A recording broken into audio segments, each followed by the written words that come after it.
Every night it repeats. Just as you begin to sink into a deep sleep, your body relaxes when suddenly you feel a sharp jolt.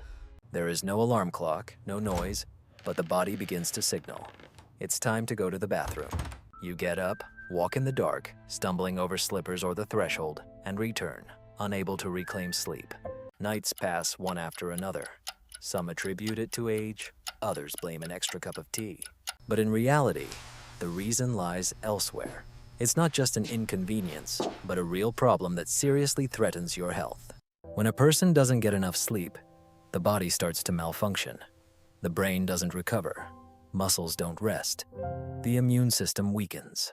Every nighttime awakening is a blow to your body. If there are several such blows during the night, you wake up tired, with a heavy head, and the feeling that you were beaten all night instead of sleeping. I want to tell a story that has left a strong impression on me. A strong man in his 60s appears anxious, stating to the doctor that he wakes up 4 times a night. I do not live, I merely exist. He tried everything, reducing his water intake, taking tinctures, even using pills, all in vain. When I explained to him that it wasn't about the amount of liquid, but how the body distributes it, he looked at me with disbelief. However, just a week later, he slept through the night like a baby, simply by doing 3 simple things. I want you to understand, one should not resign to the fact that a full sleep has become a luxury. There is a way to regain peaceful nights without constant trips to the bathroom, and it doesn't require medication or giving up water. It's much simpler. The main thing is to understand how your body functions and to slightly adjust your evening ritual according to its true needs. If you ignore this information, there is a risk that a normal night rise will lead not only to insomnia, but also to a fall, a fracture, and hospitalization. It all starts with small things. First, you just didn't sleep well, then you became sluggish. As a result, you stumbled at night. This can be avoided. That is why it is so important to watch this video to the end. I create these videos not for likes, but to help. If this topic resonates with you, subscribe. I share what really works, proven on dozens and hundreds of my patients. We have many simple but useful health solutions ahead. Don't miss the opportunity to learn more. Every day we constantly walk, sit, or stand. These seemingly ordinary actions actually affect the distribution of fluid in the body. Under the influence of gravity, water accumulates in the legs, especially in the calves and ankles. By evening, these areas become like sponges filled with excess fluid. But as soon as you lie down to sleep, this fluid begins to return to the blood. The kidneys activate, and by 2 or 3 o'clock in the morning, your bladder is full. You wake up, and so it goes in circles. I remember one of my patients, a man in his 70s, who came to me with a similar complaint. He woke up 3 to 4 times a night. He looked depressed. "I don't know what to do anymore," he said. "I've tried everything."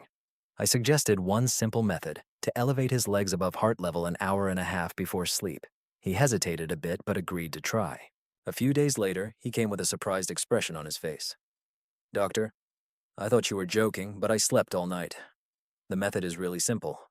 An hour and a half before sleep, you need to lie on the couch or bed with 2 or 3 firm pillows under your legs. The main thing is to keep your legs elevated above your heart. There should be a slight tension in the calves, a sign that the fluid is leaving. Lie like this for 20 to 30 minutes, read, watch TV, or just relax. Then get up, go to the bathroom, and only after that go to sleep. The effect will be noticeable in just a few nights, but many make mistakes. If you elevate your legs for just a few minutes before sleep, it won't work. Placing a chair under your legs is also ineffective. If your legs are bent, the fluid cannot drain properly. You need to lie down with your legs straight in a calm state, without rushing. Do not try to speed up the process. It takes time. The body must adapt, and it will do so if you give it the opportunity. This method is safe for most, but there are exceptions. If you have heart problems, swelling in one leg, or low blood pressure, be sure to consult a doctor. In other cases, it is harmless, accessible, and completely free. And most importantly, it really works. You simply allow your body to prepare for sleep as it needs. That's why it's so important. You don't just lie down with your legs raised. You initiate the fluid redistribution at the right moment while awake, not at night when the body needs to rest and recover. Use gravity to your advantage. This is a simple step, but it is where the return to normal sleep begins. It seems sufficient to go to the bathroom before bed, but a few hours later the signal returns, raising the question of why this happens. The fact is that the bladder does not always empty completely, especially in men over 50. The prostate begins to enlarge and slightly compresses the urethra. The flow becomes weaker, and a small amount of urine remains in the bladder. Even these remnants will eventually make you get up again.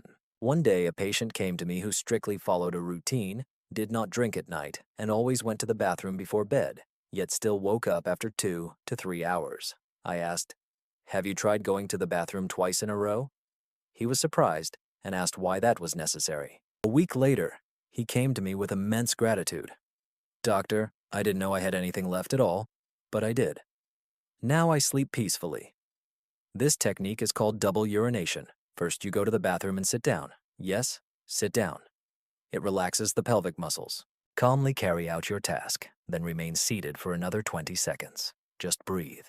After that, stand up, move a little, and sit down again to try to empty yourself once more. Often, a little more comes out.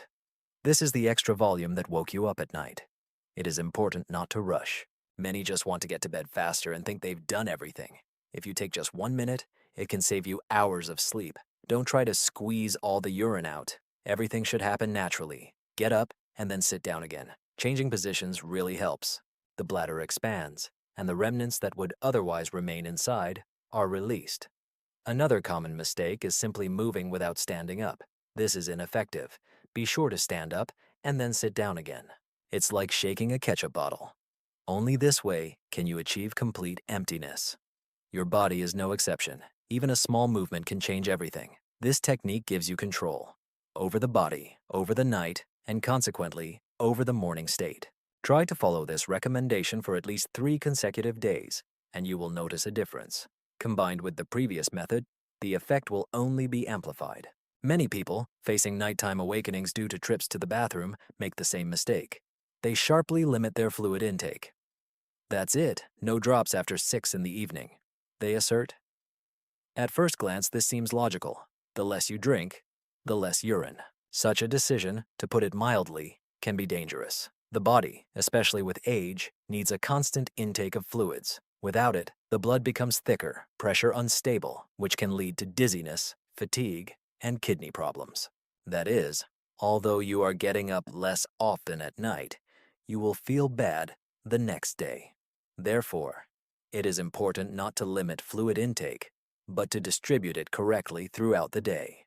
Imagine you are managing a factory. During the day, everything operates at full capacity, while at night, it enters rest mode.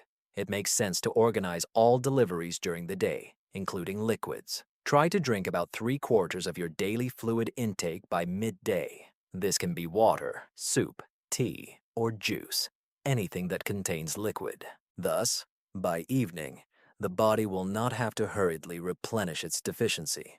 Closer to evening, switch to a control mode.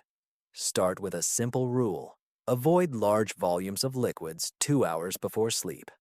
A couple of sips to swallow pills is quite acceptable, but no cups of tea, soda, juice, or even a glass of water. Try to stick to this for at least a week and be amazed at how it affects the quality of your sleep. If you still wake up at night, increase this interval to 2.5 or even 3 hours. The main thing is to find that comfortable time when the bladder remains calm throughout the night. The choice of drinks is also important. There are so-called bladder stimulants: coffee, black tea, carbonated drinks, especially those with caffeine, and of course, alcohol. Caffeine speeds up kidney function and irritates the bladder walls. Alcohol initially increases urine production, then disrupts the body's signals. Soda acts as an irritant, creating the sensation that you need to use the bathroom even if the bladder isn't full yet. Therefore, if you decide to drink something in the evening, choose only plain water, and not too late. I understand that for some, giving up evening tea is a real problem, as it is a kind of ritual, but think about what is more important to you: tradition or a good night's sleep. I always tell my patients, it is much better to replace a bad habit than to suffer from it. Try replacing your evening tea with a glass of warm water with a drop of lemon for aroma, or a caffeine-free herbal infusion. This way, you can maintain a cozy atmosphere without harming your body. When you set a liquid consumption regime, it's as if you are recalibrating your entire body. It begins to realize daytime is for activity, nighttime is for rest. This won't happen instantly, but after a few days, your body will adapt. The main thing is not to give in to the temptation to return to old habits. Going back to evening drinks will lead to sleepless nights, which you definitely don't need. Sometimes the hardest part is not understanding, but starting, especially when it feels like everything needs to change at once. But I propose an approach based on gradualness. You don't have to implement all 3 steps at once from day 1. Moreover, I don't even advise doing that. The body is not a machine. It needs time. Therefore, I have developed a simple 1-week system that will help you without stress and overload. In the first 2 days, focus exclusively on your drinking regimen. This means you need to change your fluid intake schedule. Drink actively from morning until noon, and then gradually reduce the amount. Stop 2 hours before sleep. This will already yield the first results.